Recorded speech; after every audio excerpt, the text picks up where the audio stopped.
मित्रों,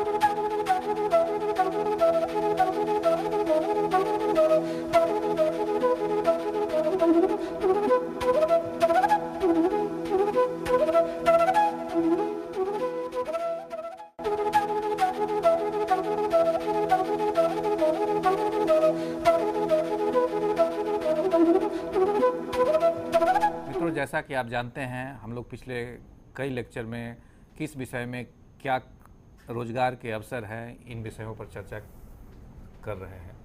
खास करके हम लोगों ने देखा हिंदी में, दूसरे विषयों में, और लेकिन एक बात जो सामने आई कि सबसे ज़्यादा जो करियर लोग चुनते हैं या जो चाहते हैं, सॉट आफ्टर करियर है जो सिविल सर्विस का करियर है। सिविल सर्विस यानी एडमिनिस्ट्रेटर, उसमें आप लाखों छात्र अपीयर होते हैं, परीक्षा देते हैं, लेकिन कुछ ही लोग सफल होते हैं। इसका क्या कारण है, हम लोग ये जानने की कोशिश करेंगे, क्योंकि बहुत से साथ ऐसे हैं जो उसके सिविल सर्वेंट के पास जो पावर है या जिस उसके साथ अन्य जो चीज़ें जुड़ी है उसको देखकर उसमें बैठना चाहते हैं, तो उनको दिक्कतें होती है। लेकिन जो सिविल सर्वेंट्स का नेचर को समझता है, उसकी आवश्यकता को समझता है, क्या सिविल सर्वेंट का कार्यशैली है, कैसे निर्णय लिया जाता है, किस परिस्थितियों में क्या होना चाहिए, उसको समझते हैं, उन्हें सिविल सर्विस परीक्षा को क्वालिफाई करने में कोई दिक्कत नहीं होती है। तो क्या वो गुण है, और ख़ास करके ग्लोबलाइजेशन के बाद जो एक दौर आया है, बदलाव का दौर आया है, हर चीज़ को नए नज़रिए से देखा जा रहा है। कई ऐसे फैक्टर आ गए जो इसमें अपना योगदान दे रहे हैं, जिस तरह से एनजीओ है और एमएनसीज हैं। तो ये सब ग्लोबलाइजेशन के पहले नहीं था। इसके आने के बाद सिविल सर्विस एक नई चुनौती के साथ गुजर रहा है। तो उसके चुनौतियों के साथ जो प्रश्न पूछे जाते हैं सिविल सर्विस में, उसको कैसे टैकल किया जाए। अगर उसको बैलेंस करते हुए आप टैकल करेंगे तो निश्चित तौर पे आपके मार्क्स अधिक आएंगे और आप क्वालिफाई करने की संभावना बढ़ जाएगी। तो इसलिए आज जो हम लोगों ने 4 लेक्चर की श्रृंखला रखी है, उसमें सबसे पहले यह जानने की कोशिश करेंगे कि बदलते दौर में सिविल सर्वेंट का क्या रोल है, क्या उसकी कार्य करने की शैली है, क्या विशेषताएं हैं, क्या एडवांटेजेस है, डिसएडवांटेजेस है। इस सब बिंदुओं पर आज चर्चा होगी। और चर्चा के लिए जाने माने expert doctor Satish Jha studio में हैं। आप पॉलिटिकल साइंस के प्रोफेसर हैं और सिविल एडमिनिस्ट्रेशन कैसे काम करता है, यानी पब्लिक एडमिनिस्ट्रेशन को भारत में किस तरह से देखा जाए, उस पर भी इनकी नज़र होती है। तो दोनों स्थितियों को, सिविल सर्वेंट की कार्यशैली और पॉलिटिकल कंपल्सन के अंदर कैसे सिविल सर्वेंट काम करें, उन विषयों पर इनकी गहरी रुचि है और पकड़ है। तो मैं समझता हूँ कि ये जो बताएंगे वो हम लोग को यह तय करने में कि civil service as a career को चुनाव किया जाए या नहीं, काफ़ी लाभदायक साबित होगा। इस उम्मीद के साथ डॉक्टर झा को आमंत्रित करता हूं कि वे अपना व्याख्यान शुरू करें। Welcome sir. धन्यवाद धर्मेंद्र जी। जो आज का जो मुद्दा है बहस का, प्रशासक की बदलती हुई भूमिका, खास करके भारत के पृष्ठभूमि में ये सवाल और अहम हो जाता है, क्योंकि जो प्रशासक है, एडमिनिस्ट्रेटर, उसकी भूमिका यदि आप लोकतांत्रिक ढांचा के भीतर तय कर रहे हों तो बिल्कुल ही पूरी जो चर्चा है उसका दृष्टिकोण बदल जाता है। और भारत में ये खास करके इसीलिए महत्वपूर्ण है, जो भारत में जो पूरी प्रशासनिक ढांचा है वो कोई स्वतंत्रता के बाद नहीं रखी गई उसकी नींव, बल्कि एक तरह से कहा जाए तो एक लंबे अरसे तक जो औपनिवेशिक शासन रहा, उस शासन के दौरान भारत की जो प्रशासनिक तंत्र है, एडमिनिस्ट्रेटिव स्ट्रक्चर, उसकी पूरी रूपरेखा तय हुई थी। लेकिन समय समय पर इसमें परिवर्तन लाने की कोशिश की गई है, और कोशिश किया गया है जो भारत के भीतर जो चुनौतियां आ रही हैं, सामाजिक, राजनीतिक, आर्थिक, उन चुनौतियों से कैसे जूझें यहाँ के प्रशासक और प्रशासक वर्ग। ये एक महत्वपूर्ण सवाल रहा है। खास करके जो 2 महत्वपूर्ण प्रशासनिक सुधार आयोग बनाए गए भारत के भीतर, एक 1966-70 का जो समय था उसमें, और दूसरा अभी 2005 में। दोनों ही जो आयोग बने, उसका मुख्य उद्देश्य था जो पूरी प्रशासनिक ढांचा को इस अनुरूप बदलें, ताकि जो नई चुनौतियां आ रही हैं उन चुनौतियों को वो ढंग से उसका सामना कर पाए। वो हम आगे देखेंगे जो किस हद तक उन सुधारों के बावजूद हमारी समस्याएं बनी रही हैं, और हम कोशिश फिर भी कर रहे हैं जो पूरी प्रशासनिक तंत्र को एक नए दृष्टिकोण और एक नए परिस्थिति में किस तरह से हम ढालें। लेकिन जो प्रशासन और प्रशासनिक तंत्र जो है या प्रशासक जो है, उसकी जो बदलती हुई भूमिका है लोकतांत्रिक परिप्रेक्ष्य में, changing role of administrator in a democratic context, ये काफ़ी महत्वपूर्ण हो जाता है। अब सवाल उठता है, जो 1950 ईस्वी में जब भारत एक गणतंत्र के रूप में अपने आप को घोषित किया और एक संविधान की रचना हुई, जिसमें कि उसके प्रियम्बुल में ही लोगों को स्वतंत्रता, समानता और सामाजिक न्याय की बात की गई, और एक उसके साथ साथ जो सबसे महत्वपूर्ण घटना घटी वो थी एक प्लान्ड इकोनॉमिक डेवलपमेंट, नियोजित आर्थिक विकास। तो इस परिप्रेक्ष्य में जो पूरी प्रशासनिक तंत्र है उस पर एक तरह से बहस छिड़ गई, जो किस तरह की प्रशासनिक तंत्र भारत को चाहिए। दुनिया में तरह तरह के मिसाल थे, खास करके जो पश्चिम के जो विकसित देश थे, लोकतांत्रिक देश थे, उन देशों में प्रशासन जिस तरह से चल रहा था, लोकतांत्रिक मूल्य के आधार पर जिस तरह से प्रशासनिक ढांचा का संचालन हो रहा था, वो हमारे सामने एक था मिसाल के रूप में। लेकिन फिर भी भारत की जो परिस्थिति थी वो उन देशों से भिन्न माना गया। एक विकासशील और विकसित देश जिसकी आर्थिक विकास की जो चुनौती थी वो काफ़ी जटिल थी। भारतीय समाज की जो संरचना थी वो बहुलवादी थी, प्लुरलिस्ट थी, जो कि पश्चिम के समाज से बिल्कुल भिन्न थी। इन तमाम चीज़ों को ध्यान में रखकर ऐसा महसूस किया गया, जो पश्चिम के जो देश हैं, केवल उन देशों का यदि हम अनुसरण करें, नकल करें, तो शायद भारत अपनी समस्याओं से जूझ नहीं पाएगा। और इसीलिए ये बहस एक तरह से कहा जाए तो शुरुआत होती है पूरी प्रशासनिक तंत्र के ऊपर। भारत के भीतर जो परिचर्चा हुई है पिछले 6 दशक में, उसकी शुरुआत उसी समय होती है।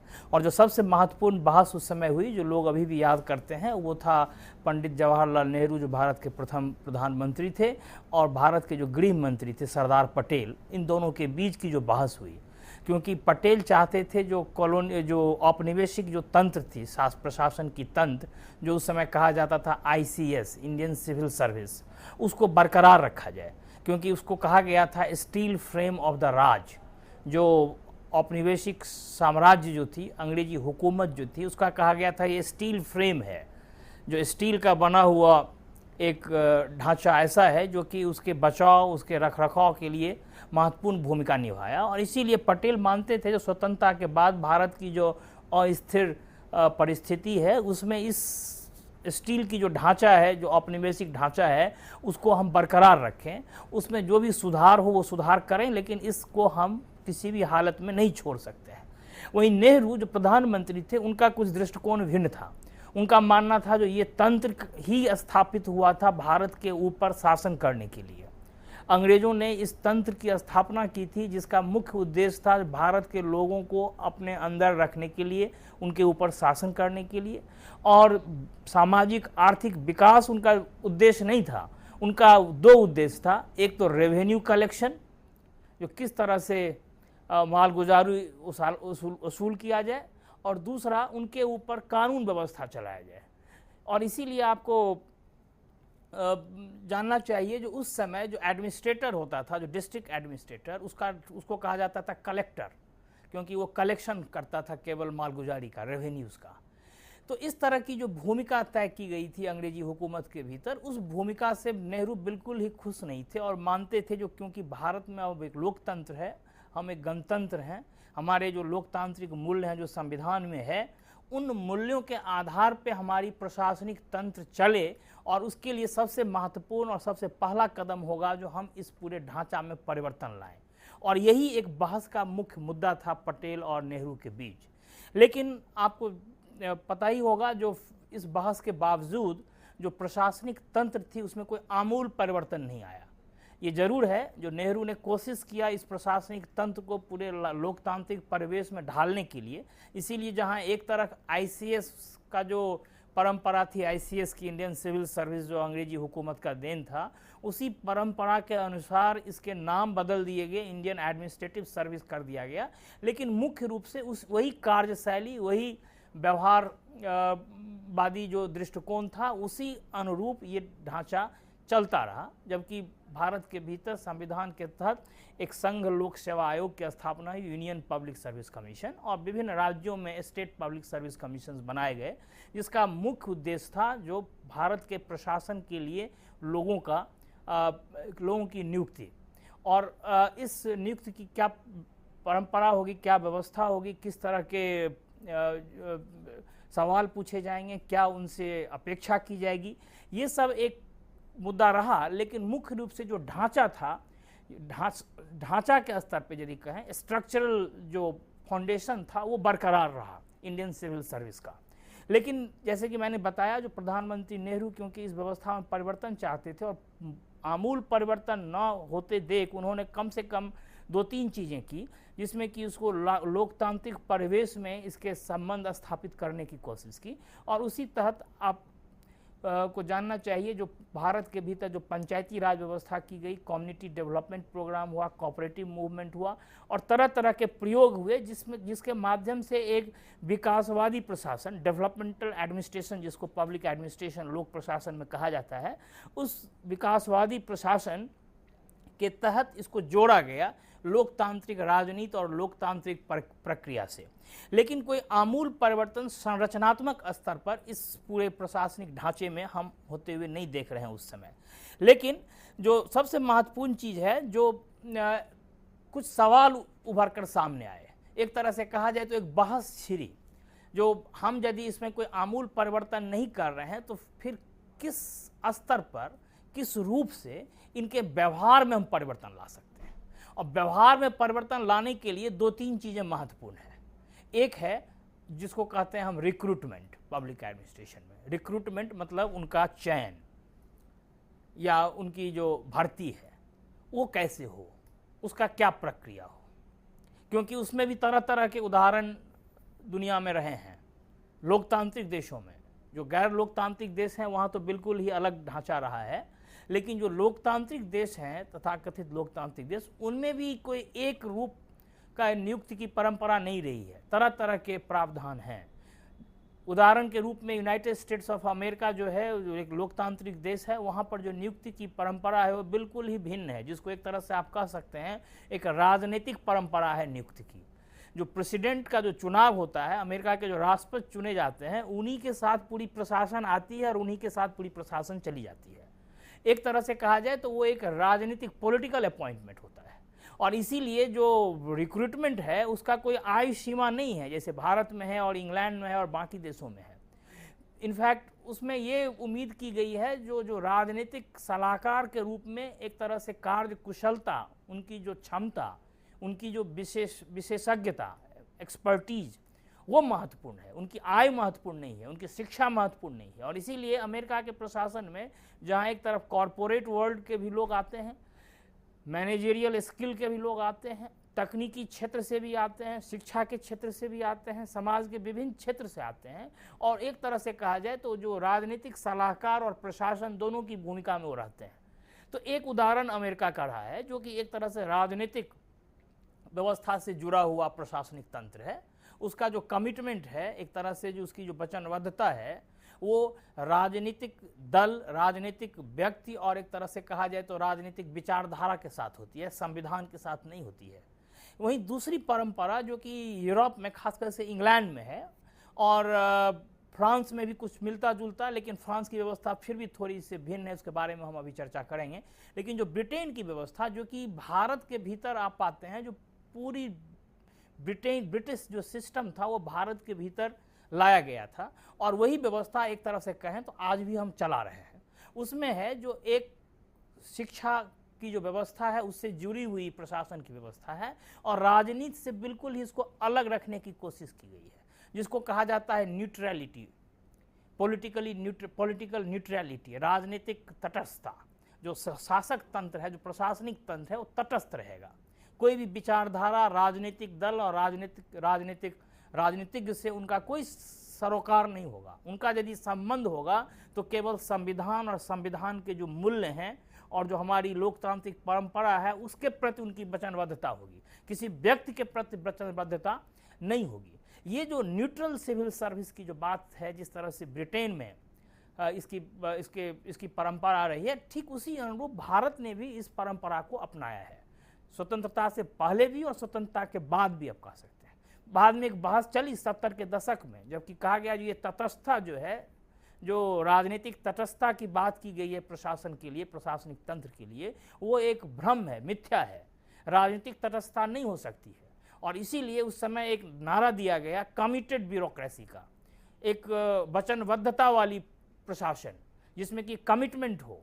और जब श्रीमती इंदिरा गांधी प्रधानमंत्री थी और उनके कैबिनेट के महत्वपूर्ण मंत्री थे जगजीवन राम, उन्होंने इस बात की शुरुआत की थी जब कमिटेड ब्यूरोक्रेसी की बात की गई थी।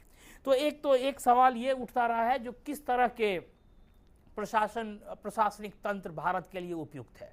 अमेरिका का एक उदाहरण है, ब्रिटेन का दूसरा उदाहरण है, फ्रांस का एक तीसरा उदाहरण है, जो कि एक तरह से कह सकते हैं कॉम्बिनेशन है, एक तरह से मिश्रण है, समन्वय है ब्रिटिश और अमेरिकन सिस्टम के बीच का, जिसमें कि न पूर्ण रूप से तटस्थ है न पूर्ण रूप से राजनीतिकरण हुआ है अमेरिका की तरह। तो एक सवाल ये था। दूसरा था जो किस तरह से भारत के संदर्भ में जो रिप्रेजेंटेटिव एडमिनिस्ट्रेशन की कल्पना हम कर सकते हैं, क्योंकि भारत की एक जो समाज है उसकी जो ढांचा रही है वो बिल्कुल ही भिन्न रही है। यहाँ के समाज में देखा गया था जो स्वतंत्रता से पहले जो अंग्रेजी हुकूमत थी उसमें खास वर्ग और जात और क्षेत्र के लोग प्रशासन में हावी थे। और एक तरह से कहा जाए तो समाजशास्त्री जिसको कहते हैं कल्चरल कैपिटल, सांस्कृतिक पूंजी, वो सांस्कृतिक पूंजी के आधार पर, क्योंकि उनके एक जनरेशन उनके पिता या उनके जो पितामह, उनके जो ग्रैंडफादर यदि प्रशासन में रहे तो स्वाभाविक रूप से उनका जो अगला जो ये होगा वो भी प्रशासन में जाते थे। तो एक तरह से ये जो सांस्कृतिक मूल्य का सवाल था, कल्चरल कैपिटल को, इसको कैसे हम तोड़ें ताकि समाज के विभिन्न वर्ग, विभिन्न जात, विभिन्न धर्म, विभिन्न क्षेत्र का प्रतिनिधित्व इस प्रशासन में हो, ताकि ये प्रशासन पूरे समाज से अपना संबंध स्थापित कर पाए। तो एक रिप्रेजेंटेटिव एडमिनिस्ट्रेशन की बात की गई थी, जो कि इसमें एक तरह से एक विवाद भी था, क्योंकि जो पूरी नौकरशाही है उसके भीतर जो कल्पना की गई है वो की गई है जो उसमें एक एकरूपता होगी, मूल्य की एकरूपता होगी, संस्कृति की एकरूपता होगी, चिंतन की एकरूपता होगी। लेकिन इस तरह से यदि उस प्रशासन को आप बहुलवादी कर देंगे तो फिर वो प्रशासन की जो कार्य कुशलता है उस पर इसका प्रभाव पड़ सकता है। लेकिन भारत के संदर्भ में ये महत्वपूर्ण हुआ जो किस तरह से इस प्रशासन को हम एक रिप्रेजेंटेटिव बनाएं, जो कि प्रतिनिधित्व करे पूरे समाज के विभिन्न मूल्यों का। तो इसी संदर्भ में संविधान में आरक्षण के भी प्रावधान किए गए और कहा गया कि जो समाज के ऐसे वर्ग जो कि पिछड़े हुए हैं, जिनके लिए संभव नहीं है जो अभी के परिस्थिति में बाकी लोगों के साथ वो प्रतिद्वंद्विता कर पाए, जिसके कारण उनके लिए कुछ विशेष प्रावधान किए गए ताकि समाज के हर क्षेत्र, हर वर्ग, हर समुदाय के लोग इस प्रशासन से जुड़ें और समाज के साथ एक तरह से कहा जाए तो एक संबंध स्थापित करें। तो एक तरह से रिप्रेजेंटेटिव एडमिनिस्ट्रेशन का सवाल उभर कर सामने आया। लेकिन ये जो रिप्रेजेंटेटिव एडमिनिस्ट्रेशन जो होगा, जो एक तरह से कहा जाए तो जो लोकतंत्र की जो पूरी जो परिकल्पना है वो रिप्रेजेंटेशन पे है, लेकिन फिर उसका किस तरह से हम जो बैलेंस है उसका संतुलन बनाएंगे, जो ब्यूरोक्रेसी है, जो नौकरशाही है, उसकी कार्यकुशलता के साथ। और यहाँ पर सवाल छिड़ गया मेरिट वर्सेस रिप्रेजेंटेशन, जो किसको हम तरजीह दें। हम मेरिट को तरजीह दें, जो परीक्षा या अन्य माध्यम से जो हम तय कर रहे हैं, जो कौन सक्षम है इस तंत्र में आने के लिए, हम उसको तरजीह दें, या समाज की जो अन्य मूल्य हैं और समाज की जो अन्य हमारी वसूल है उसको हम महत्व दें। तो मेरिट वर्सेज एफिशिएंसी की बहस एडमिनिस्ट्रेशन में उसी समय शुरू हुई जो अभी तक जारी है। जो तीसरा मैंने अभी बताया न्यूट्रलिटी और कमिटमेंट, राजनीतिक दृष्टिकोण से क्या ये तटस्थ रहे या इसकी वचनबद्धता हो। फिर एक और जो सवाल उभर कर सामने आया वो स्पेशलिस्ट और जनरलिस्ट का, जो क्या ये जो नौकरशाही में जो लोग आएंगे वो किस तरह के लोग लाए जाएं, जो स्पेशलिस्ट हों, जो अपने क्षेत्र के ज्ञाता हों, उसमें वो विशेषज्ञ हों, उनको विशेष ज्ञान हो, या एक जनरलिस्ट हो जो एक तरह से कहा जाए जो हर चीज़ के बारे में थोड़ी ज्ञान रखता हो, क्योंकि भारत के प्रशासन जो है वो हर तरह की चुनौती के लिए तैयार रहना पड़ेगा, और इसमें किस तरह की चुनौती आएगी इसके बारे में कोई भविष्यवाणी नहीं हो सकता है। तो एक जर्नलिस्ट जिसको कि हर तरह के मौके, हर तरह की परिस्थिति में काम करने का अनुभव हो, वैसा उसका दृष्टिकोण हो, वैसा जर्नलिस्ट प्रशासक भारत को चाहिए या स्पेशलिस्ट चाहिए। यहाँ पर भी उदाहरण थे जो कि मैंने अभी बताया, अमेरिका और बाकी देशों में स्पेशलिस्ट प्रशासक की बात की गई है। इसीलिए यहाँ जब प्रेसिडेंट की चुनाव होती है तो राष्ट्रपति के साथ जो प्रशासन आता है वो स्पेशलिस्ट एडमिनिस्ट्रेशन होता है, एडमिनिस्ट्रेटर्स होते हैं। हर क्षेत्र के जो विशेषज्ञ हैं उनको राष्ट्रपति अपने सलाहकार और अपने प्रशासन की जो उनकी जो ढांचा होती है उसमें उन्होंने वो जगह देते हैं। लेकिन ब्रिटेन और बाकी जगह एक जनरलिस्ट एडमिनिस्ट्रेटर की बात की गई, और भारत के भीतर जो ICS था, इंडियन सिविल सर्विस, वो भी इसी ढांचे पे बना हुआ था। इसीलिए हम पाते हैं स्वतंत्रता के बाद भी जो हमने व्यवस्था किया जिस प्रशासन की, जो यूनियन पब्लिक सर्विस कमीशन और स्टेट पब्लिक सर्विस कमीशन के तहत भर्ती होती रही है, वो भी एक जर्नलिस्ट एडमिनिस्ट्रेटर को ही हम प्रोत्साहन देते हैं। और इसीलिए जो सबसे गौर करने की चीज़ है, जो भारत के जो प्रशासन तंत्र में आने के लिए जो मिनिमम क्वालिफिकेशन है, जो लोगों की जो शैक्षणिक योग्यता जिसकी अपेक्षा की जाती है, वो है एक जर्नलिस्ट की। और इसीलिए जो मिनिमम, जो न्यूनतम शिक्षा जो उम्मीद की जाती है वो है ग्रेजुएशन का। जो कोई भी ग्रेजुएट यदि भारत के यूनिवर्सिटी विश्वविद्यालय व्यवस्था से यदि कोई ग्रेजुएट हो तो वो एक तरह से अपनी न्यूनतम जो शिक्षा, अपनी जो क्वालिफिकेशन है वो पूरा करता है, और वो इस भर्ती के लिए काम सक्षम है, भर्ती के लिए वो परीक्षा दे सकता है। तो एक तरह से भारत के जो विश्वविद्यालय हैं वहाँ पर ग्रेजुएशन का यदि हम रखते हैं न्यूनतम क्वालिफिकेशन, मिनिमम क्वालिफिकेशन, तो कहने का मतलब वो एक जर्नलिस्ट का एक्सपेक्टेशन है, चाहे वो साइंस में ग्रेजुएट हों या सोशल साइंस में ग्रेजुएट हों या ह्यूमैनिटीज़ में हो या कॉमर्स में हो या किसी भी, चाहे वो कानून में हो, यदि वो ग्रेजुएशन की डिग्री लिए हैं तो कहने का मतलब यदि वो 15 साल शिक्षा, भारत की जो उदारवादी, जो लिबरल एजुकेशन जिसको कहा जाता है, जिसमें कि एक तरह से हम एक नागरिक, केवल शिक्षा का उद्देश्य यहाँ पे नौकरी के बाज़ार में उनको भेजने का नहीं रहता है, बल्कि एक नागरिक के हैसियत से जो हम उनको तैयार करते हैं, उसी हैसियत से वो भारत के प्रशासन में भी आने के लिए हकदार हो जाते हैं। तो एक तरह से कहा जाए तो हमने जनरलिस्ट के पक्ष में अपनी राय रखी शुरू से। अब सवाल उठता है, जो ये जब हम तय किए संविधान के बनने के बाद और स्वतंत्रता के बाद, तो ये प्रशासन भारत के भीतर काम करना शुरू हुआ, लेकिन ऐसा महसूस किया गया जो ये प्रशासनिक तंत्र कई समस्याओं से जूझ रहा था उस समय। जो 2-3 महत्वपूर्ण सवाल उभर कर आए वो इस तरह के थे। एक तो इनका क्लास बैकग्राउंड, जो इनकी जो वर्ग के स्तर पर जो इनकी जो आधार थी, वर्गीय आधार आप कह सकते हैं, जो खास विशिष्ट समाज के विशिष्ट वर्ग से वो इस प्रशासन में आ रहे थे।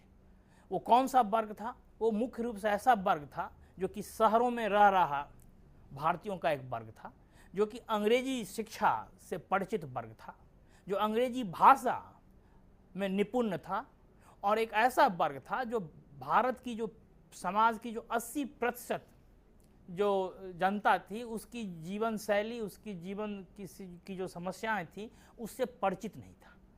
और तो ऐसा महसूस किया गया यदि ये इसका वर्गीय आधार है तो फिर इनका यदि भर्ती होता है तो भर्ती के बाद इनमें हम परिवर्तन लाएंगे, इनके चिंतन में परिवर्तन लाएंगे, इनकी संस्कृति में परिवर्तन लाएंगे, कल्चर, जो वर्क कल्चर है, इनकी पूरी सोच में हम परिवर्तन लाएंगे। और ये परिवर्तन का जो स्रोत होगा वो होगा इनका ट्रेनिंग, प्रशिक्षण से हम परिवर्तन लाएंगे उनके सोच में, उनके सामाजिक आधार में, उनकी विचारधारा में। और फिर वो समाज के किस वर्ग से आ रहे हों यह बिल्कुल ही महत्वपूर्ण नहीं रहेगा, क्योंकि जब वो प्रशासन में आएंगे और उनको एक बढ़िया सुनियोजित ढंग से यदि उनको प्रशिक्षण दिया जाएगा तो भारत की जो समस्या है उसके लिए वो तैयार रहेंगे, और समाज के हर वर्ग के साथ, हर धर्म के साथ, हर भाषा के साथ, हर क्षेत्र के साथ वो अपने आप को जोड़ पाएंगे। ये एक तरह से अपेक्षा थी, और ये ट्रेनिंग जो प्रशिक्षण है उस पर काफ़ी भरोसा किया गया था। तो एक समस्या जो था वर्ग का, वो एक तरह से प्रशिक्षण के माध्यम से इसका समाधान ढूंढा गया। जो दूसरी समस्या थी वो थी जो नई ढांचा, जो लोकतांत्रिक ढांचा में इसका जुड़ाव, किस तरह से ये जो इंडियन एडमिनिस्ट्रेटिव सर्विस जो पहले आईसीएस होता था, इसका जुड़ाव कैसे हो। क्योंकि पहले का जो कॉन्सेप्ट था, जो पहले जो अवधारणा थी प्रशासक की, वो था पब्लिक सर्वेंट की नहीं थी, पब्लिक ऑफिसर की अवधारणा थी। कहने का मतलब जन सेवक नहीं होते थे, वो बेसिकली ऑफिसर होते थे, जनता के ऊपर शासन करने वाले होते थे, पब्लिक ऑफिसर।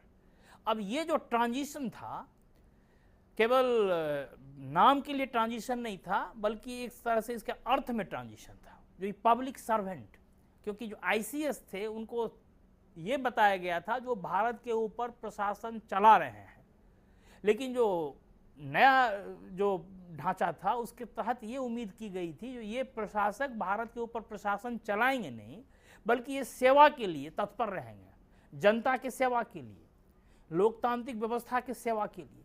तो इसमें कैसे परिवर्तन है, ये जो बिहेवियरल जो पैटर्न है, तो इसमें भी उम्मीद की गई जो ट्रेनिंग एक इम्पॉर्टेंट रोल प्ले करेगा। लेकिन साथ ही साथ ये भी बहस हुई कि इस पैटर्न में लाने के लिए ट्रेनिंग के अलावा और क्या चीज़ चाहिए, इनका शासक तंत्र से कितना दूरी रखा जाए। जो न्यूट्रलिटी और कमिटमेंट की बात अभी हम किए थे, तटस्थता और वचनबद्धता, इस दोनों के बीच जो बहस थी पुनः एक बार छिड़ गई। जो क्या राजनीति से इनकी दूरी महत्वपूर्ण है या राजनीति के साथ इनका जुड़ाव महत्वपूर्ण है।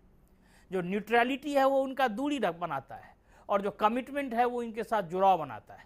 ऐसा महसूस किया गया जो ये जो पब्लिक ऑफिसर से जो पब्लिक सर्वेंट की जो ट्रांजिशन है, जो बदलाव है, इसमें तटस्थता और दूरी नहीं महत्वपूर्ण है, बल्कि लगाव महत्वपूर्ण है। जब जितना वो राजनीतिक प्रक्रिया से जुड़ेंगे, जितनी लोकतांत्रिक व्यवस्था से वो करीब आएंगे, उसी अनुरूप वो महसूस करेंगे जो उनकी भूमिका भी बदल रही है। जिस तरह से राजनीतिक का दायित्व है जनता के प्रति, ठीक उसी तरह से इनका भी दायित्व जनता के प्रति होगा। इनका दायित्व अपने बॉस के प्रति नहीं होगा, विभागीय कानून के प्रति नहीं होगा। तो इस तरह की चीज़ें महसूस की गई जो महत्वपूर्ण है भारत के लिए, जो कैसे इनके कल्चर में, इनके ओरिएंटेशन में, इनके थिंकिंग में बदलाव लाया जाए, इनकी सामाजिक आधार और वर्गीय आधार में परिवर्तन लाया जाए। और इसी सब को ध्यान में रखकर 1966 ईस्वी में एक एडमिनिस्ट्रेटिव रिफॉर्म्स कमीशन आया, प्रशासनिक सुधार आयोग। लेकिन जैसा कि मैं बता रहा था, वो पहला था आयोग। दूसरी बार जो आयोग आया वो 2005 में आया है, जो अभी भी एक तरह से उसकी प्रक्रिया चल रही है। तो ये जो प्रशासनिक आयोग आया, वो महसूस किया जो भारत के प्रशासन में एक आमूल परिवर्तन की आवश्यकता है। समस्याएं अनेक हैं। जो सबसे बड़ी समस्या उस समय महसूस की गई, वो महसूस की गई जो भारत जो एक प्लान इकोनॉमिक डेवलपमेंट कर रहा है, प्लानिंग, नियोजित जो आर्थिक विकास हो रहा है, उस संदर्भ में यहाँ की जो प्रशासन तंत्र है उसकी भूमिका बदलनी चाहिए, जो नहीं बदल रही है। और उसके पीछे जिम्मेवार माना गया बहुत चीज़ों को, जिसमें कहा गया भ्रष्टाचार, जिसको करप्शन कहते हैं, अकाउंटेबिलिटी, जो किस तरह से उत्तरदायित्व की नई जो अवधारणा है वो इसके भीतर आना आवश्यक है। जो तीसरी बात महसूस की गई, वो महसूस की गई जो इसकी जो पूरी संस्कृति है, कल्चर ऑफ एडमिनिस्ट्रेशन, उसमें बदलाव की ज़रूरत है। वो कल्चर अभी भी जो औपनिवेशिक संस्कृति था वही चल रहा था। और चौथा, जो मैंने पहले बताया, जो ये जो रिप्रेजेंटेटिव एडमिनिस्ट्रेशन की जो बात की गई थी, वो रिप्रेजेंटेटिव एडमिनिस्ट्रेशन जहाँ एक तरफ उसके उसकी कुछ अच्छाइयाँ हैं तो उसके साथ कुछ समस्याएं भी पैदा करती हैं। उन समस्याओं से कैसे जूझा जाए। तो एक तरह से कहा जाए तो एडमिनिस्ट्रेटिव रिफॉर्म्स कमीशंस जो आए वो बेसिकली 3 स्तर पर इसको देखने का कोशिश की। एक तो ऑर्गेनाइजेशन, संरचनात्मक ढांचे के आधार पर, दूसरी इसकी संस्कृति के जो है पृष्ठभूमि उसके आधार पर, और तीसरा जो इनका जो चिंतन है, इनका जो मनोबल है उसके आधार पर। तो ये 3 चीज़ों को महत्व दिया गया पहले के एडमिनिस्ट्रेटिव रिफॉर्म्स कमीशन में, जो 1966-70 में आया। लेकिन हम पाते हैं जो इन तीनों चीज़ों के बावजूद इन तीनों चीज़ों को ध्यान में रखकर जो 3 महत्वपूर्ण चीज़ें मैंने बताया था, जो पर्सोनल एडमिनिस्ट्रेशन जिसको कहते हैं, पब्लिक एडमिनिस्ट्रेशन में महत्वपूर्ण है और भारत की जो प्रशासनिक तंत्र है उसको जानने के लिए महत्वपूर्ण है, वो है रिक्रूटमेंट, ट्रेनिंग और प्रमोशन। एक तरह से कहा जाए नियुक्ति, इनका ट्रेनिंग और तीसरा है इनका प्रमोशन। तो चयन, प्रशिक्षण और इनका प्रमोशन, तो ये 3 चीज़ महत्वपूर्ण माना गया उस समय भी, आज भी ये महत्वपूर्ण माना गया। तो सबसे पहले हम नज़र डालेंगे जो ये 3 चीज़ें किस तरह से भारतीय प्रशासनिक तंत्र को प्रभावित करता है और क्या प्रावधान रही है। जैसा कि मैंने बताया, जो रिक्रूटमेंट का जो है वो यूनियन पब्लिक सर्विस कमीशन संविधान के तहत उसके प्रावधान हैं और वो यूनियन पब्लिक सर्विस कमीशन समय समय पर प्रशासन के भीतर जो रिक्त जगह होती है उसको भरने की कोशिश करती है। और जो चयन का जो प्रक्रिया है वो बिल्कुल ही एक तरह से कहा जाए तो ट्रांसपेरेंट भी है और ट्रांसपेरेंट नहीं भी है। ट्रांसपेरेंट इस तरह से है जो लोगों को पता है जो किस तरह से ये भर्ती होती है। पहले आपको मैंने बताया जो न्यूनतम जो इसकी जो क्षमता रखा गया है वो रखा गया है जो कोई भी ग्रेजुएट हो, भारत के किसी विश्वविद्यालय से हो, किसी विषय में हो, वो इस नौकरी के लिए सक्षम है, परीक्षा देने के लिए सक्षम है। लेकिन उसके बाद 2 तरह के टेस्ट होते हैं। एक कहा जाता है उसको प्री एंट्री टेस्ट, जिसको कि आप कह सकते हैं जो मिनिमम एजुकेशनल क्वालिफिकेशन हो गया प्री एंट्री टेस्ट। यदि आप ग्रेजुएट हो गए तो आप प्री एंट्री आप क्वालिफाई कर गए, आप एलिजिबल हो गए। दूसरा हो गया जो प्री एंट्री के बाद जो रिक्रूटमेंट टेस्ट, उसमें भी 2-3 स्टेजेज में होता है।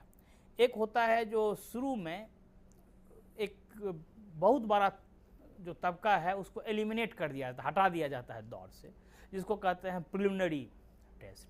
और जब वो तबका निकल जाता है तो फिर एक ऐसा परीक्षा का आयोजन किया जाता है जिसके तहत जांच की जाती है, टेस्ट ली जाती है उनकी क्षमता, ऐसी क्षमता जो कि मैंने पहले ही कहा था एक जनरलिस्ट की हैसियत में, जो कि हर तरह के विषय, हर तरह के परिस्थिति से वो परिचित हैं या नहीं हैं, इस विषय की जांच होती है उस परीक्षा के माध्यम से।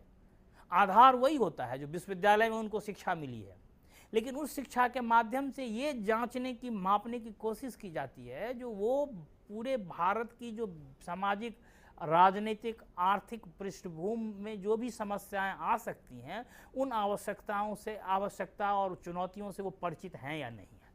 ये एक उद्देश्य होता है। और फिर जो 3rd स्टेज होता है वो होता है एक साक्षात्कार, जिस साक्षात्कार में देखा जाता है उनके व्यक्तित्व को, उनके मूल्य को, उनके सांस्कृतिक पृष्ठभूमि को, और सबसे ज़्यादा देखा जाता है उनके बिहेवियरल पैटर्न को, व्यवहारिक जो चरित्र है, जो किस तरह से वो भारत की जो चुनौती है, प्रशासनिक ढांचा के सामने चुनौती है, उसके लिए वो तैयार हैं या नहीं।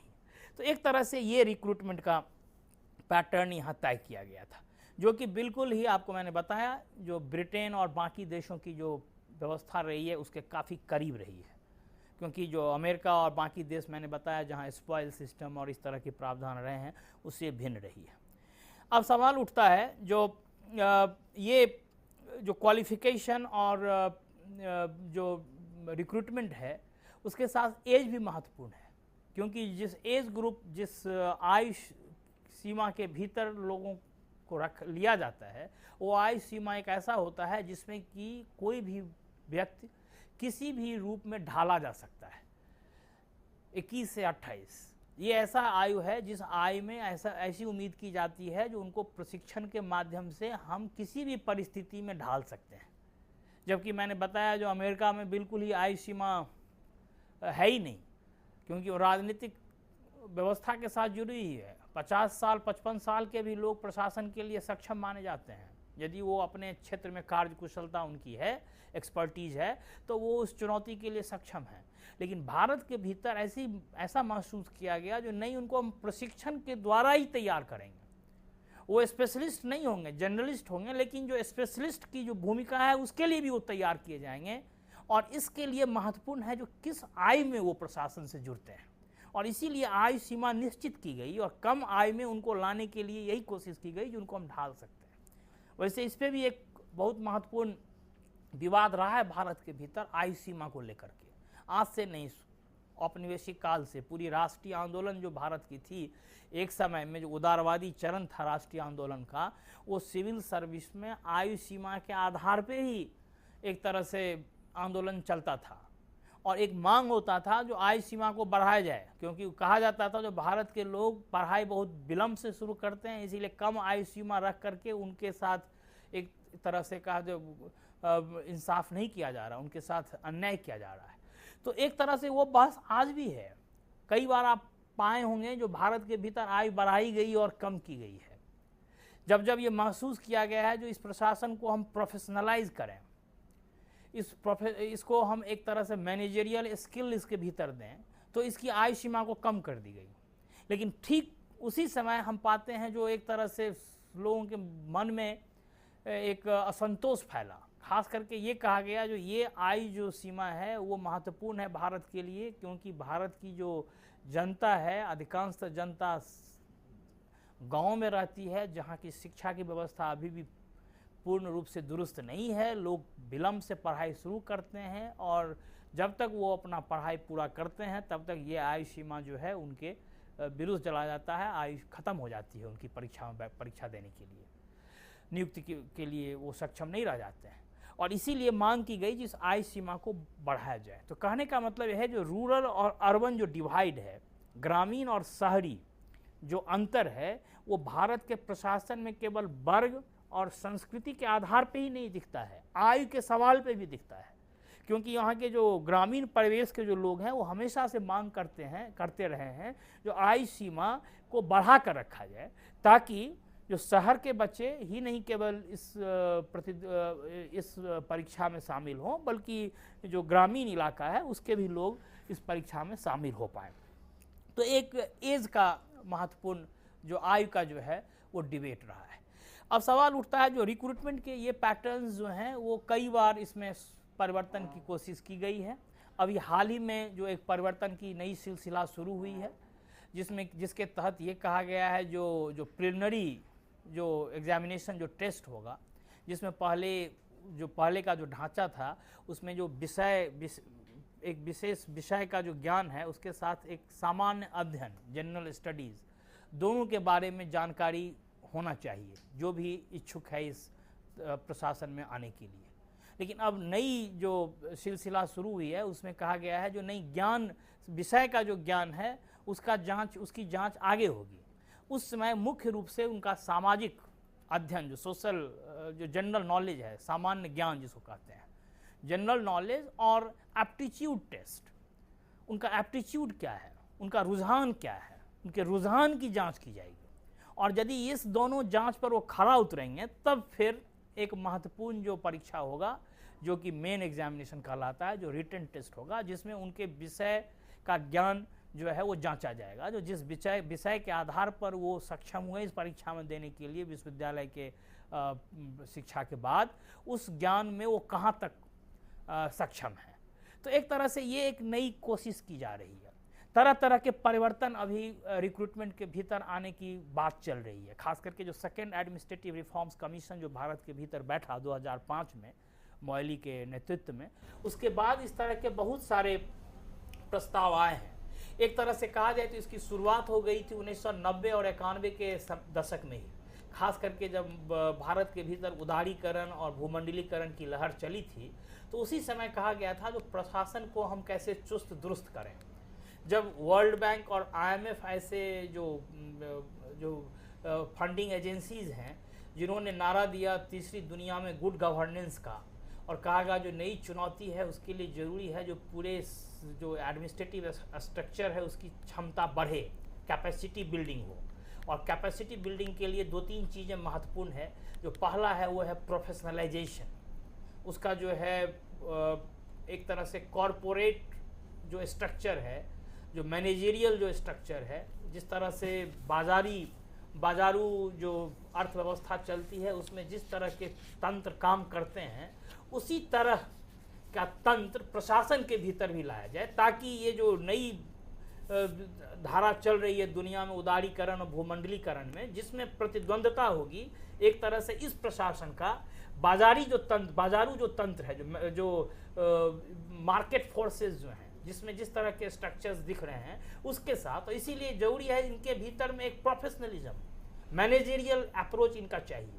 तो ये शुरू हुआ 90 और 91 के दशक में, जब कहा गया स्ट्रक्चरल एडजस्टमेंट की नारा दी गई। स्ट्रक्चरल एडजस्टमेट का 2 चरण रहा। एक कहा गया डाउन साइज द गवर्नमेंट, जो सरकार की ढांचा को ही कम कर दें, सरकारी तंत्र के जो फैलाव है उसको कम किया जाए और इनके कार्य को दे दिया जाए। कहा जाए उस समय कहा गया एनजीओज को, नॉन गवर्नमेंटल ऑर्गेनाइजेशन को, जो सरकार के साथ वो हाथ बटाएंगे और दोनों मिलकर पूरी जो सामाजिक और आर्थिक जो विकास है उसको चलाएंगे। लेकिन बाद में हम देखें, जो बाद में वर्ल्ड बैंक और IMF का जो ये स्लोगन था, उसके बावजूद भी जो ये संरचनात्मक जो एडजस्टमेंट, स्ट्रक्चरल एडजस्टमेंट का जो फेज था, उसमें भी जो डाउन साइजिंग द गवर्नमेंट की जो लहर चली थी, वो धीरे धीरे कमज़ोर पड़ती गई। और बाद में हुआ जो नहीं, इसको डाउन साइज नहीं किया जा सकता भारत ऐसे देशों में। ये महत्वपूर्ण है, जो स्ट्रक्चर है उसको बरकरार रखें, लेकिन उस स्ट्रक्चर को हम कैसे प्रोफेशनलाइज करें, उसमें मैनेजरियल स्किल कैसे हम डालें। तो ये एक तरह से 15-20 साल से ये इस तरह की बातें चल रही हैं। और इसीलिए जो दूसरा जो प्रशासनिक सुधार आयोग आया 2005 में, उसका मुख्य उद्देश्य भी यही था, जो इस परिस्थिति में इस प्रशासन तंत्र को हम कैसे डालें। तो इसमें 2 महत्वपूर्ण चीज़ जो है, जो मैंने अभी बताया था, जो एक रिक्रूटमेंट नियुक्ति और दूसरा प्रशिक्षण ट्रेनिंग, ये दोनों महत्वपूर्ण हो जाता है। जो हम उनकी नियुक्ति में क्या परिवर्तन लाएं और उसके बाद आता है जो उनके हम प्रशिक्षण में क्या परिवर्तन लाएं। तो नियुक्ति में परिवर्तन की जो सिलसिला है वो अभी शुरू हुई है और उसमें एक परिवर्तन जो अभी देखने को मिलता है वो है इसका जो प्रिलिमिनरी लेवल पे जो एग्जामिनेशन था, जो परीक्षा था, उसमें हम परिवर्तन देख रहे हैं। जब लोगों के एप्टीट्यूड को टेस्ट करने की बात की जा रही है, जो लोगों का एप्टीट्यूड, उनका रुझान क्या है, वो हम जांच करें। अपने विषय में क्या ज्ञान है इसकी जांच हम बाद में कर लेंगे, पहले उनकी रुझान को देखें, जो वो इस कार्य के लिए, इस चुनौती के लिए तैयार हैं या नहीं। तो एक तरह से ये एक नया इनिशिएटिव है। अब चर्चा ये भी हो रही है, जो हो सकता है आगे चलकर जो विषय का ज्ञान है वो बिल्कुल ही खत्म कर दिया जाए, जो हम विषय का ज्ञान नहीं देखेंगे इस नौकरी में आने के लिए। हम ये जांच करेंगे जो उनका जो मनोदशा है, उनका जो चिंतन है, उनकी जो बिहेवियरल पैटर्न है, जो व्यवहार, उनकी जो व्यवहार है, वो प्रशासन की चुनौतियों को सामना करने के लिए अनुकूल है या नहीं। और इस अनुरूप हम पूरे नियुक्ति की प्रक्रिया को बदलेंगे। लेकिन अभी वो प्रक्रिया हम अभी लागू नहीं हुआ है, लेकिन इस तरह की चर्चा चल रही है। तो एक तरह से ये रिक्रूटमेंट का है। जो दूसरा महत्वपूर्ण है वो है ट्रेनिंग का, जो प्रशिक्षण का, जो शुरू से ही हम बताए हैं, जो प्रशिक्षण एक अहम सवाल रहा है। कहा गया जो ठीक है क्लास बैकग्राउंड का एक समस्या रहा है, जो कि मैंने बताया, जो शहर के अंग्रेजी क्षेत्र, अंग्रेजी बोलने वाले, अंग्रेजी स्कूल से पढ़े हुए, अंग्रेजी भाषा के ज्ञान रखने वाले लोग। ओके, माफ़ करेंगे, क्वेश्चंस हैं, हम दर्शक से क्वेश्चन है उनका लेंगे क्वेश्चंस। एकेडमी का स्टाफ कॉलेज नागपुर से हैं। जी नमस्कार, आप सवाल पूछिए। मैं डॉक्टर नीलम तिखा नागपुर से बोल रही हूँ। हाँ नमस्कार, सवाल पूछिए। What is your take since nowadays the authority of this IAS officers has been very limited and they have to work in a very restricted system. So do you still feel that people should opt for IAS as a career? बहुत ही अच्छा question है इनका, क्योंकि जब ऐसे समय में जब लिमिट किया जा रहा है उनके अथॉरिटी को, पावर को, तो ऐसे में लोगों को जाना चाहिए या नहीं जाना चाहिए?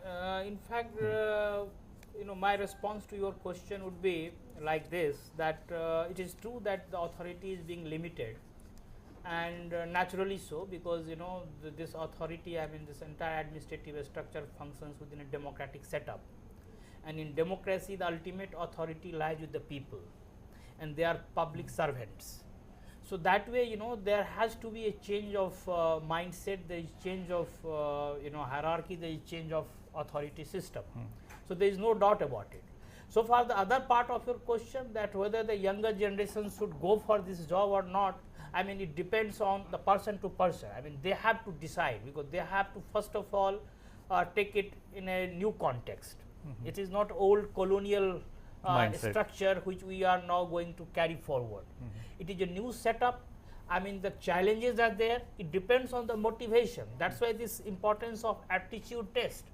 If motivation is to serve the society, if motivation is to show commitment for the values of the constitution, then I think one should come forward and go for this examination and for this responsibility.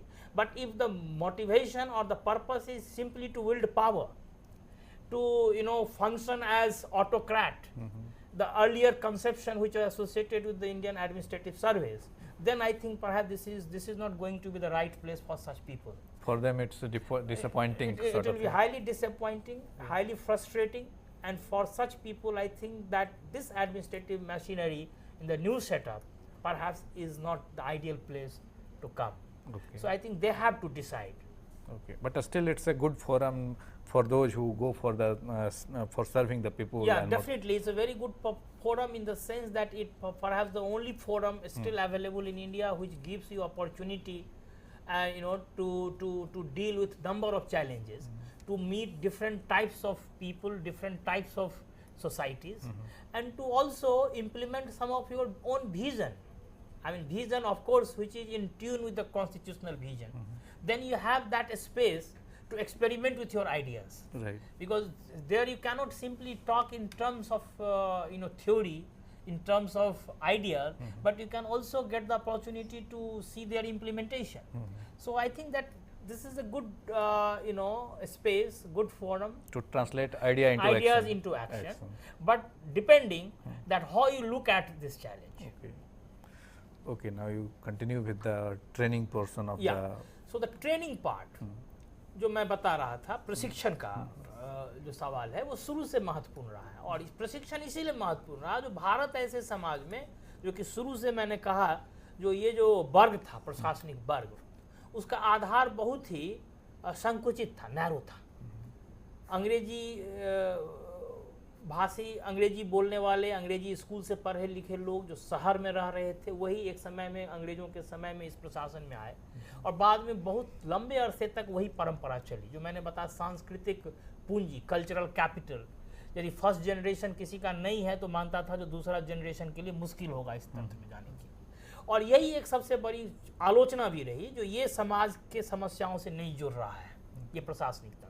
और प्रशिक्षण को माना गया, जो ये प्रशिक्षण जो है वो इस चीज़ को बिल्कुल ही नगण्य कर देगा, ये महत्वपूर्ण नहीं रहेगा जो आप कहाँ, किस वर्ग से आ रहे हैं, आप किस शिक्षा पृष्ठभूमि से आ रहे हैं। यदि आपको ठीक ढंग से समुचित आपको प्रशिक्षण मिल जाए तो आप भारत के समस्याओं के लिए तैयार कर लिए जाएंगे, इसीलिए आय भी महत्वपूर्ण था। तो इस ट्रेनिंग में दो तीन स्टेजेस में इस ट्रेनिंग की बात की गई। एक तो पहला स्टेज जो प्री एंट्री स्टेज था। प्री एंट्री मतलब जो आप नौकरी में आने से पहले जो आपको ट्रेनिंग मिलता है, वो कहाँ मिलता है ट्रेनिंग? तो वो मिलता है आपको विश्वविद्यालयों में, कॉलेजों में, क्योंकि आपको जिस शिक्षा के आधार पर आप इस परीक्षा में या इस नियुक्ति के लिए सक्षम हैं, वो आपको 15 साल तक तैयार करता है, ट्रेनिंग देता है। एक तरह से कहा जाए, जिसको कहते हैं लिबरल एजुकेशन, जिसमें कि आपको एक नागरिक के हैसियत में तैयार करता है, केवल नौकरी के लिए नहीं तैयार करता है, एक नागरिक के रूप में तैयार करता है। तो पहला ट्रेनिंग माना गया जो 15 साल आप हासिल कर लिए, इसीलिए 15 साल के बाद आपको माना गया जो आप सक्षम हैं इस परीक्षा में या इस नौकरी के लिए आने के लिए। दूसरा कहा गया पोस्ट एंट्री। पोस्ट एंट्री जब आपका चयन हो जाता है तब आपका प्रशिक्षण, वो प्रशिक्षण कहाँ होगा? तो वो होगा खास इंस्टीट्यूट्स में, और उसमें 2 तरह के प्रावधान किए गए। एक किया गया जो एक ऐसा फाउंडेशन कोर्स होगा जो कि विभिन्न तरह के नौकरी में जाने वाले लोग एक साथ उनको तैयार किया जाएगा, उनको प्रशिक्षण दिया जाएगा कुछ मौलिक चीज़ों में जो सबके लिए अनुकूल रहेगा। एक जनरल आउटलुक तैयार किया, तैयार नेशनल आउटलुक जो कहते हैं। और फिर जब वो आउटलुक आपका तैयार हो गया 6 महीने में या 5 महीने में, फिर आपको अपने जो कार्य क्षेत्र है उसके अनुरूप आपको प्रशिक्षण के केंद्र जो है वहाँ पर भेज दिए जाएंगे। फिर उसका तीसरा स्टेज है, जब वो आप प्रशिक्षण हासिल कर लिए तब फिर आपको ऑन द जॉब ट्रेनिंग शुरू होगा, जिसमें आपको क्षेत्र में भेज दिया जाएगा और जिस तरह के कार्य के लिए आपका हुआ है चयन, उस कार्य के माध्यम से अपने जो आपके सीनियर्स होंगे उनके भीतर रहकर आप अपने कार्य को जानने का कोशिश करेंगे। तो एक तरह से एक्सपीरियंस, ट्रेनिंग थ्रू एक्सपीरियंस, जो कि सबसे महत्वपूर्ण माना जाता है हमेशा प्रशिक्षण के लिए। फिर ऑन द जॉब जो है ये ऑन गोइंग प्रोसेस होता है, जब तक आप रिटायर नहीं करते हैं।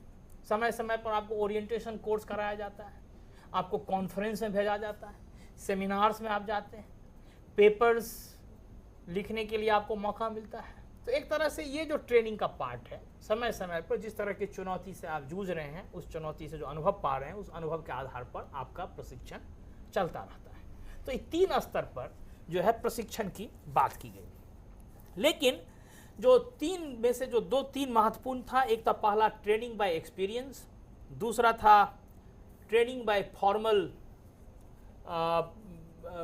एजुकेशन, जो कि मैंने बताया जो कि यूनिवर्सिटी से शुरू होता है और ट्रेनिंग इंस्टीट्यूट तक चलता है, जिसमें कि क्लासरूम लेक्चर हुआ, सेमिनार्स हुआ, ग्रुप डिस्कशंस हुआ, कॉन्फ्रेंसेज हुए, पेपर राइटिंग हुआ, जो कि यूनिवर्सिटी सिस्टम से बहुत भिन्न नहीं रहता है ट्रेनिंग इंस्टीट्यूट। उसी का एक तरह से कह सकते हैं जो एक वो कंटिन्यूटी है, एक्सटेंशन है। तो ये दोनों में महसूस किया गया है जो ट्रेनिंग बाय जो एक्सपीरियंस है वो काफ़ी महत्वपूर्ण है। और इसीलिए अभी जो नया प्रशासनिक सुधार आयोग आया है उसने इस पे बल दिया है, परफॉर्मेंस अप्रेजल पे। उसने कहा है जो प्रमोशन, जो कि सबसे बड़ा इंसेंटिव होता है जो प्रशासनिक तंत्र में, खास करके लोक प्रशासन जो है। we have another question from Academic Staff College Nagpur. नमस्कार ma'am, please ask your question. नमस्कार, please ask your question. Sir मेरा क्वेश्चन है, बोलिए। IAS बनने के लिए कौन सा सब्जेक्ट चूज करना चाहिए, कौन से सब्जेक्ट लेने चाहिए? कौन से सब्जेक्ट लेना चाहिए? कौन सा सब्जेक्ट, ये तो बेसिक मुख्य अपने रूप चॉइस से पर निर्भर करता है, चॉइस पे डिपेंड करता है। और शायद उनका ये कहना है कि कुछ सब्जेक्ट में स्कोर अधिक होता है, इसके कारण जो इजी माना जाता है। ऐसा है जो समय समय पे यूनियन पब्लिक सर्विस कमीशन की तरफ से कोशिश होती है जो कोई भी विशेष सब्जेक्ट को ज़्यादा तरजीह न मिल जाए और बाकी सब्जेक्ट अपने को नेग्लेक्टेड फील न करें। तो उसमें तरह तरह के वो कोशिश उनके माध्यम से होते रहता है जो तमाम विषयों को एक स्तर पे रखा जाए। लेकिन अब सवाल उठता है जो ये डिपेंड करता है जो कौन से छात्र किस विषय को लेकर के वहाँ जाते हैं, किस विषय के लिए उनका रुझान है, किस में उनकी दिलचस्पी है, कई तरह के फैक्टर्स हैं जो कि हमको लगता है ये व्यक्ति विशेष पे ही निर्भर करेगा। ऐसे उनकी जानकारी के लिए मैं बता दूं कि कल हम लोग ज्योग्राफी कैसा सब्जेक्ट रहेगा यूपीएससी के लिए, उसके बाद फिर हम लोग उसके बाद हिस्ट्री कैसा रहेगा, फिर पब्लिक एडमिनिस्ट्रेशन क्या रहेगा, बाद विभिन्न विषयों की क्या रिलेवेंस है और किस तरह से उसमें अच्छा मार्क्स है, उस पर भी हम लोग लेक्चर करेंगे। तो कल आप सुन सकते हैं। बाकी जो व्याख्यान होगा इस सीरीज में वो इन चीज़ों को उठाएगा। आज का व्याख्यान का मुख्य उद्देश्य है जो पूरी जो प्रशासनिक तंत्र है, एडमिनिस्ट्रेटिव स्ट्रक्चर, उसको समझने का और उसके जो बदलते स्वरूप रहे हैं औपनिवेशिक काल से लेके स्वतंत्रता के बाद तक, यह पीटी के लिए लाभदायक साबित होगा। ये नई जो चुनौती आ रही है उसमें जो एडमिनिस्ट्रेशन है, जो एडमिनिस्ट्रेटर, उसका चेंजिंग रोल क्या है, कैसे हम इसको देख सकते हैं। विषय विशेष जो है वो कल के बाद के जो कल हम लोग ज्योग्राफी पर चर्चा करेंगे, उस पे परसों फिर हम लोग हिस्ट्री पे, उसके बाद पब्लिक एडमिनिस्ट्रेशन पे करेंगे। तो इस प्रकार के विषयवार चर्चा हम लोग रखेंगे कैसे उस प्रकार करते हैं। तो आप बिल्कुल। तो ये जो ट्रेनिंग का एक सवाल जो था ये काफ़ी महत्वपूर्ण था और ट्रेनिंग बाय एक्सपीरियंस जो है ये काफ़ी महत्वपूर्ण चीज़ माना जाता है इन पब्लिक एडमिनिस्ट्रेशन। और इसीलिए मैंने बताया है जो पहला जो एकेडमिक एडमिनिस्ट्रेटिव रिफॉर्म्स कमीशन था उसने भी इस चीज़ पे बल दिया था और अभी जो 2005 में आया एक है, दिल्ली से दर्शक है, उनका सवाल लेते हैं। नमस्कार, कृपया अपना सवाल पूछिए। हेलो सर, मैं ये पूछ रहा था पेपर का फॉर्मेट कैसे होता है, उसमें कितने स्टेजेस के पेपर देने होते हैं, इंटरव्यू का फॉर्मेट क्या होता है? फॉर्मेट पेपर क्या प्रश्न है? जैसे फॉर्मेट अभी चेंज हुआ है तो उसका क्या फॉर्मेट है? जी सर पेपर का फॉर्मेट कितने स्टेज के पेपर होते हैं, कितने काइंड ऑफ पेपर होते हैं सर इसमें? मैंने तो शुरू में जिक्र किया था जो परिवर्तन अभी सिलसिला शुरू हुआ है, पूर्ण रूप से सारे परिवर्तन सामने नहीं आए हैं, लेकिन अभी एक जो महत्वपूर्ण लेकिन परिवर्तन इनका है पूछना है सिंगल पेपर में, तो उसमें 2-4 तरह के होते हैं। एक ऑब्जेक्टिव, जनरल ऑब्जेक्टिव हुए, अच्छा वो एक मैचिंग टाइप हुआ, एक असर्शन रीजन हुआ, तो इस तरह से 3-4 तरह के फॉर्मेट मेनली होते हैं। MQS हाँ, मल्टीपल चॉइस, फिर कुछ कंप्रीहेंशन पार्ट होता है, एक पैराग्राफ दे दिया उसके बाद आपको क्वेश्चन करने होते हैं। तो इस तरह से विभिन्न तरह के होते हैं। आप पिछले वर्षों को अगर क्वेश्चन देखें तो आपको एक अनुमान लग सकता है कि क्या पैटर्न है। बिल्कुल जी। तो एक तरह से जो हम प्रशिक्षण की बात कर रहे थे, तो प्रशिक्षण का जो 4-5 महत्वपूर्ण जो उद्देश्य रहता है, एक है इम्पार्टिंग वैल्यूज, जो मूल्य हैं वो दिया जाए प्रशासन के भीतर। दूसरा है, यहाँ ये भी समझा देना होगा कि मूल्य जो है से राष्ट्रीय मूल्य, न वही हम बता रहे हैं। जो मूल्य जो बहस चली थी, जो मैं शुरू में ही बोला था, वचनबद्धता और निष्पक्षता के बीच में संवैधानिक मूल्य और राष्ट्रीय और यहाँ पे कहा गया है जो यदि मूल्य भी जो वचनबद्धता भी है तो संवैधानिक वचनबद्धता होती है। किसी राजनीतिक दल की जो अमेरिका के बारे में मैंने बताया था, अमेरिका में है दल की वचनबद्धता होती है, व्यक्ति की वचनबद्धता होती है, भारत में सामाजिक मूल्य की वचनबद्धता। और 70 में जब इंदिरा गांधी और जगजीवन राम ने नारा दिया था कमिटेड ब्यूरोक्रेसी का, तो काफी आलोचना हुई। तो क्या वचनबद्धता मतलब राजनीतिक दल की वचनबद्धता की बात की जा रही है। उन लोगों ने भी अपने विचार को साफ किया था और कहा था कि नहीं, हम वचनबद्धता से मान रहे हैं जो हमारी संवैधानिक मूल्य जो है उसके लिए वचनबद्ध हो। हम औपनिवेशिक तंत्र के तरह तटस्थ प्रशासक नहीं चाहते हैं, हम वचनबद्धता चाहते हैं। तो एक तो वो है। दूसरा है सेक्टरल मैनेजमेंट, जो ट्रेनिंग का पार्ट है। कई तरह के सेक्टर्स हैं, इरिगेशन, एग्रीकल्चर, एनिमल हस्बेंड्री, जो बेसिकली समाज के विभिन्न क्षेत्र हैं, उसके लिए किस तरह से उनको तैयार करें, ताकि उस तरह का यदि उनको दायित्व मिलता है तो कैसे उसका निर्वहन वो करेंगे। तो सेक्टरल चैलेंजेस, इंडस्ट्री, एग्रीकल्चर के भीतर में तरह तरह की चुनौतियां हैं। एक दिल्ली से और दर्शक हैं, उनका सवाल लेते हैं। नमस्कार, कृपया अपना सवाल पूछिए। जी सवाल पूछिए। सर मेरे 2 सब्जेक्ट्स हैं, एक तो केमिस्ट्री और एक बॉटनी मेंस के लिए। तो सर उनकी भी बुक्स कौन सी अच्छी रहेंगी, कैसा पता चले? केमिस्ट्री और बॉटनी आपका सब्जेक्ट है, आपका प्रश्न क्या है? कौन सी किताब चाहिए? कौन सी किताब चाहिए? आपको ये व्याख्यान अभी मिलेगा कल के बाद, आपको जो आएंगे और एक्सपर्ट्स वो आपको बताएंगे सब्जेक्ट स्पेसिफिक सब्जेक्ट में एरियाज है, पढ़ना चाहिए क्या नहीं उसमें पढ़ना क्या चाहिए। आपको अध्ययन का मटेरियल क्या है उपयुक्त, वो उस पे आपको आज एक जनरल आउटलाइन, जनरल अंडरस्टैंडिंग, प्रशासन के बारे में, प्रशासन के बारे में, ट्रेनिंग क्या है, रिक्रूटमेंट क्या है, प्रमोशन क्या है, ये जैसे आप इंजीनियर और डॉक्टर बनते हैं तो आपको मालूम है कि डॉक्टर बनेंगे, अगर हार्ट का डॉक्टर बनेंगे तो हमें क्या करना है, किडनी का डॉक्टर है तो क्या करना है। तो उसी प्रकार अगर प्रशासक आप बनना चाहते हैं तो क्या करना होगा, वहाँ कैसी चुनौतियाँ को सामना करना पड़ेगा, इन बिंदुओं पर चर्चा कर रहे हैं। विषयवार चर्चा हम लोग बाद में करेंगे। तो फिर ट्रेनिंग का एक और उद्देश्य होता है, जो भारत के भीतर जो प्लानिंग व्यवस्था चल रहा है, खास करके जिस तरह से ग्रास रूट प्लानिंग होता है गांव में, पंचायतों में, उसके लिए कैसे हम तैयार करें, क्योंकि पहले प्लानिंग ऊपर से होता था, अब नीचे से उम्मीद की जाती है। तो एक तरह से वो प्लानिंग के लिए हम तैयार करें। और फिर नेचुरल रिसोर्स मैनेज, प्राकृतिक जो संपदा है उसको कैसे मैनेज करें। तो ये तमाम बिंदुओं पर हम कोशिश करते हैं जो प्रशिक्षण के माध्यम से अपने प्रशासक को तैयार करें। अब उसी से जुड़ा हुआ प्रमोशन है, ट्रेनिंग के साथ, रिक्रूटमेंट ट्रेनिंग के साथ प्रमोशन, जो मैंने बताया। अब कोशिश हो रही है परफॉर्मेंस अप्रेजल हो। पहले था जो फिक्स था, आप नौकरी में चले गए, 10 साल के बाद आपको ये मिलेगा, 15 साल के बाद ये मिलेगा, 20 साल के बाद ये मिलेगा। तो एक तरह से लोगों का कहना था ये अक्षमता को जन्म देता है, लोग अक्षम हो जाते हैं। अक्षम इस तरह से हो जाते हैं जो वो मानते हैं जो हम करें, अपनी क्षमता को बढ़ाएं ना बढ़ाएं, एक निश्चित समय पे हमें जो मिलना है वो मिलेगा। अब कोशिश की जा रही है जो उनके परफॉर्मेंस रिलेटेड प्रमोशंस हो, परफॉर्मेंस अप्रेजल। और यदि आपका अनुकूल समुचित आपका नहीं है आपका कार्यशैली, तो आपको व्यवस्था से बाहर जाने के लिए भी बाध्य किया जा सकता है। तो इस तरह के इंसेंटिव्स और डिसइंसेंटिव्स दोनों की बात की जा रही है, जो नए परिवर्तन जो आ रहे हैं, जिस तरह से कॉरपोरेट वर्ल्ड में है, जिस तरह से प्राइवेट सेक्टर्स में होता है, उसी अनुरूप यहाँ भी कोशिश की जा रही है इंसेंटिव्स दिया जाए लोगों को काम करने का, और नहीं करने पे उनको डिसइंसेंटिव्स भी दिया जाए।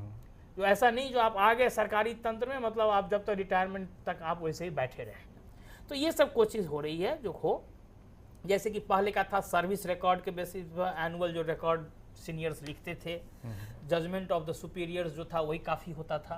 अब इस चीज़ के बदले उसको थोड़ा ऑब्जेक्टिव बनाने की कोशिश की जा रही है। आपके जो कार्य हैं वो बोलेगा आपके परफॉर्मेंस के बारे में। राइट, सब्जेक्टिव कंसिडरेशंस भी होंगे लेकिन वो कम होंगे। उसके लिए भी अलग मेथड डेवलप किया जा रहा है, करने की 360 डिग्री परफॉर्मेंस एंड क्या अदर ये सब चीज़ें जो है वो नया दृष्टिकोण है, जो कि आपको मैंने बताया पहले ही, प्रोफेशनलिज्म और मैनेजरियलिज्म का ये पार्ट है, मैनेजरियल अप्रोच जो है।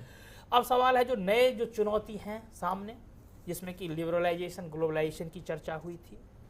अब दूसरा है जो ई गवर्नेंस की बात हो रही है, खास करके जो कम्युनिकेशन टेक्नोलॉजी जो आया है उसके बाद जो ई गवर्नेंस का है, जिसमें पूरे नए टेक्नोलॉजी के माध्यम से प्रशासन को चलाना, उसमें उसका अकाउंटेबिलिटी। फिर राइट टू इंफॉर्मेशन एक्ट जो आया है 2005 में, जिसमें अकाउंटेबिलिटी के नए स्वरूप आ गए हैं। फिर पार्टिसिपेटरी गवर्नेंस जो आ गया है पंचायती राज के बाद। फिर जो अकाउंटेबिलिटी और करप्शन का जो सवाल आया है, खास करके ओम्बुड्समैन का जो लोक आयुक्त और लोकपाल की जो बात हो रही है। पहले था केवल पार्लियामेंट्री कंट्रोल होगा एडमिनिस्ट्रेशन पर, वो इसी के माध्यम से चलेगा। अब तरह तरह के प्रावधान होंगे, इंस्टीट्यूशंस होंगे जिसके माध्यम से इस चीज़ों को जोड़ा जाएगा, जिसमें कि लोकपाल महत्वपूर्ण है, राइट टू इंफॉर्मेशन महत्वपूर्ण है। दूसरा है, पहले वेलफेयर स्टेट की बात की जाती थी, कल्याण की, लोक कल्याणकारी राज। अब हम कल्याण से अधिकार की तरफ बढ़ रहे हैं, right based approach from welfare. अब राइट टू एजुकेशन आ गया, राइट टू फूड की बात की जा रही है। तो लोगों को अधिकार है, संवैधानिक अधिकार है। ये नहीं है जो कल्याण के दृष्टिकोण से हम बात कर रहे हैं, हम लोगों के अधिकार होंगे और उनको इंफॉर्मेशन लेने का भी अधिकार है। तो अब प्रशासन को इन अधिकारों के साथ अपने आप को जोड़ना होगा भारत के पृष्ठभूमि में। ये एक नई चुनौती है और इसीलिए महसूस किया गया है जो पूरे प्रशासनिक तंत्र को नियुक्ति, ट्रेनिंग, प्रशिक्षण दोनों ही स्तर पर एक मौलिक परिवर्तन के लिए तैयार रहना चाहिए और उसी दिशा में भारत बढ़ रहा है। ओके, सो मित्रों, मैं उम्मीद करता हूं कि अब आपको अच्छी तरह से यह बात समझ में आ गई होगी कि किस तरह से प्रशासन की भूमिका बदल रही है, प्रशासन की प्रकृति बदल रही है और हर दिन एक नए दौर से नए चैलेंजेस को सामना करना पड़ रहा है। अगर आप भी इन चीज़ों को में फिट बैठते हैं, आपको लगता है कि आप ये सब ऐसा कर सकते हैं, तो ज़रूर एज एडमिनिस्ट्रेटर आप अपना करियर अपना सकते हैं। और जैसा कि मैं पहले बताया कि विषयवार चीज़ों में और इस पर चर्चा करेंगे। कल हम लोग, अगर आप ज्योग्राफी यानी कि भूगोल विषय एक रखते हैं तो उसमें क्या संभावना है, किस तरह से उसको आप टैकल करें, उस पर चर्चा करेंगे। उसके बाद फिर हम लोग पब्लिक एडमिनिस्ट्रेशन को लेंगे, फिर हिस्ट्री और अन्य सोशियोलॉजी वगैरह विषयों पर भी चर्चा होगी। तो इस उम्मीद के साथ कि आज का लेक्चर आप लोगों को एक सामान्य अवधारणा, सामान्य रूपरेखा देने में काफ़ी सफल साबित हुआ और लाभदायक साबित होगा। आज के लेक्चर को यहीं विराम देते हैं। आप सबको धन्यवाद और आपकी ओर से डॉक्टर सतीश झा को भी बहुत बहुत धन्यवाद, जिन्होंने काफ़ी अच्छी तरह से सिविल सर्विसेज के बेसिक प्रीमिसेस को हम लोगों के सामने रखा। Thank you very much.